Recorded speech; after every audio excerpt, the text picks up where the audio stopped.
नीरज कुमार आप सभी साथियों का अपने यूट्यूब चैनल भूमि जानकार अमीन में स्वागत करता हूं। आज हम आप लोगों को बताएंगे कि दाखिल खारिज का फर्स्ट प्रक्रिया क्या होता है। आप सभी जान रहे हैं दाखिल खारिज अधिनियम 2011 और अन्य आदेश धारा 22 के तहत बहुत सारे आदेश दिए जा रहे हैं जिसपे संशोधन किया गया और 2019 से दाखिल खारिज ऑनलाइन का प्रक्रिया शुरू किया गया है। इसके अंतर्गत आपके पास कोई भी दस्तावेज हो, इसके पहले मैं वीडियो में बता चुका हूं कि किस किस तरीके के कागजात के आधार पे आप दाखिल खारिज कराइएगा। तो सबसे पहले आप सभी उस वीडियो को देख लें किस किस आधार पे कराइएगा, लेकिन मैक्सिमम जो 80 से 90% केस होता है खरीदने के बाद ही लोग दाखिल खारिज कराते हैं या गिफ्ट प्राप्त करने के बाद। तो दाखिल खारिज कराने के लिए आप सभी सबसे पहले ऑनलाइन आवेदन कीजिएगा सीओ के पास, अंचल अधिकारी के पास 90 दिन के अंतर्गत। अगर 90 दिन से ज़्यादा हो गया हो तो क्षमा पत्र उसका एक है, तो क्षमा पत्र साथ में दे दीजिएगा और उचित कारण दीजिएगा कि इस कारण से हम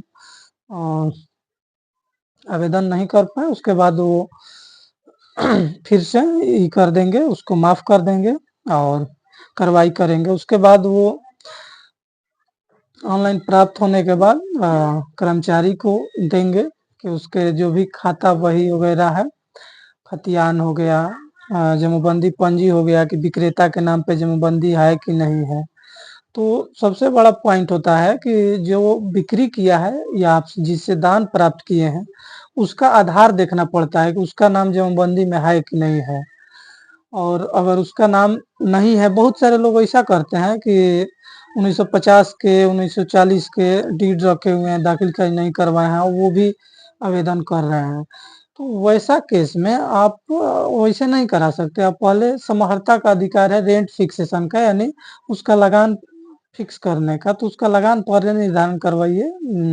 जो विक्रेता हैं जो आपको बिक्री किए हैं और जमींदारों द्वारा जो रिटर्न दाखिल किया गया उसके आधार पे जमबंदी कायम भी किया गया है, और अगर नहीं भी है तो उसके पहले रेंट फिक्सेशन कराइए कि मेरा दखल कब्जा है, इस तरीके से हमें प्राप्त है। उसके बाद आप अपना म्यूटेशन कीजिए। लेकिन एक चीज साला हमको नहीं समझ में आ रहा है कि सब क्या कर रहा है। डायरेक्ट सीओ द्वारा आदेश दिया गया है कि आप आवेदन तभी करें जब पिछला व्यक्ति का ऑनलाइन हो। अब ऑनलाइन का क्या जरूरत है, तुम्हारे पास ऑफलाइन क्या कागजात नहीं है? ऑफलाइन तुम्हारे पास खतियान का कॉपी रहबे करता है अंचल में, जमाबंदी पंजी ऑफलाइन है ये है। जो व्यक्ति आवेदन किया, मान लीजिए कि उसका ऑफलाइन ही जमाबंदी है, तो ऑफलाइन का तुम्हारा ही काम है ना ऑनलाइन करना, तो ऑनलाइन पहले करिए दो तुम ही, ना तो जो ऑफलाइन है उससे मिलाकर दाखिल खारिज करो। तो ये गजब का रूल बनाया है भैया, ये लोग अपना अलगे मतलब ही है। और पैसा दीजिए पहले वाला को दाखिल मतलब ऑनलाइन कराने के लिए, फिर दाखिल खारिज कराने के लिए।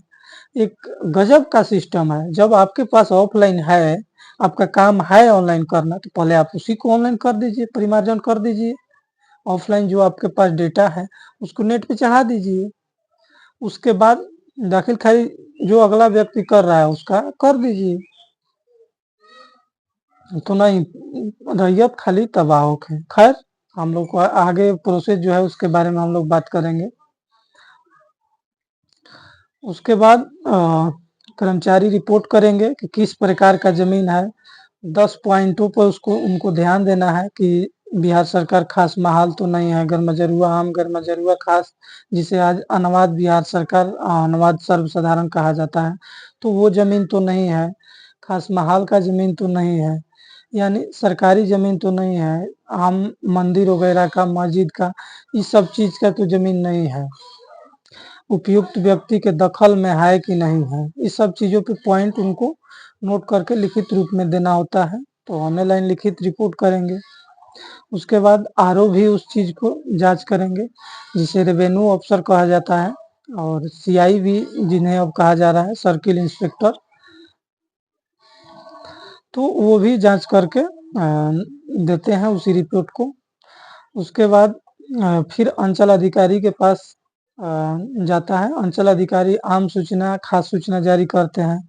आम सूचना, खास सूचना क्या होता है? आम जनता को ये बताया जाता है कि अगर इस पे फलाना व्यक्ति इस प्लॉट खाता खेसरा रकबा के जमीन के आवेदन दिए हैं दाखिल खारिज करने के लिए, अगर कोई भी आपत्ति किसी व्यक्ति को हो तो आपत्ति अपना कर सकते हैं।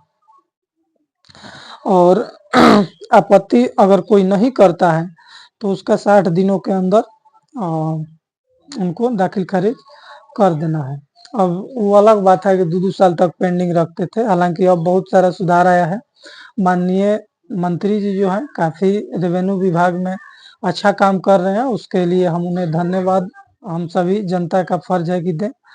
और जितना रेवेन्यू विभाग करप्ट था उतना कोई विभाग नहीं था, लेकिन उनके वजह से बहुत कुछ सुधार मिला है। अब एक बैग सब चीज तो नहीं हो सकता, लेकिन उन्होंने सुधार करने की कोशिश किया है, ऐसा नहीं है कि वो कुछ नहीं कर रहे हैं। काफी अच्छा मंत्री हैं, इस विभाग को सुधारने में उनका अच्छा प्रयास हो रहा है। और ये नहीं कह सकते हैं कि पूरा मतलब ठीक हो गया, अभी ठीक नहीं हुआ है, अभी बहुत सारा कमियां हैं, लेकिन कोशिश कर रहे हैं वो, एक अच्छा प्रयास है उनका। और उसके बाद आम सूचना खास सूचना निर्गत करने के बाद अगर कोई आपत्ति नहीं आता है तो दाखिल खारिज किया जाता है। फिर कर्मचारी को आदेश दे दिया जाता है कि फलाना व्यक्ति का नाम जमाबंदी पंजी से हटाकर इनका दर्ज कर दिया जाए, या उनका जमाबंदी में से घटाकर, मान लीजिए उनका 10 बीघा जमीन है, 1 बीघा बेचे हैं, तो उनका थोड़ा सा पार्ट काट कर उसमें से कम कर दिया जाए और दूसरे व्यक्ति में चढ़ा दिया जाए नया जमाबंदी नंबर बनाकर। इसी को दाखिल खारिज का प्रोसेस बोलते हैं और यही मेन प्रोसेस होता है। और इसके बाद अगर किसी को बाद में भी पता चलता है कोई आपत्ति है तो आपत्ति DCL LRDC की यहाँ, चाहे DCLR भी बोलते हैं लोग। LRDC का मतलब होता है लैंड रिफॉर्म डिप्टी कलेक्टर, यानी भूमि सुधार उप समाहर्ता, उनके यहाँ आवेदन दे सकते हैं। और उसके बाद 30 दिन से अगर लेट भी हो गया है तो उसके लिए क्षमा पत्र होता है। और क्षमा पत्र के अनुसार वो बाद में क्षमा कर देते हैं। रीजन देना होता है कि इस वजह से हम नहीं कर पाए, अशिक्षित हैं, जानकारी नहीं था, या विभिन्न प्रकार के। तो DCLR के यहाँ अगर किसी को कोई है तो आवेदन देता है कि गलत तरीके से जमाबंदी कराए, चाहे गलत तरीके के अपना पक्ष रखते हैं, दोनों ओर से सुनवाई होता है, उसके बाद वो आदेश पारित करते हैं। लिखित प्रतिवेदन देने के बाद उनके बाद अपर समाहर्ता के यहाँ जाता है, तो वो अगर गलत है तो दोनों को सुनवाई करके रद्द करने का अधिकार है। अगर गलत जमाबंदी कायम हुआ है उनका अधिकार है रद्द करने का। तो यही सब विभिन्न प्रोसेस है दाखिल खारिज का।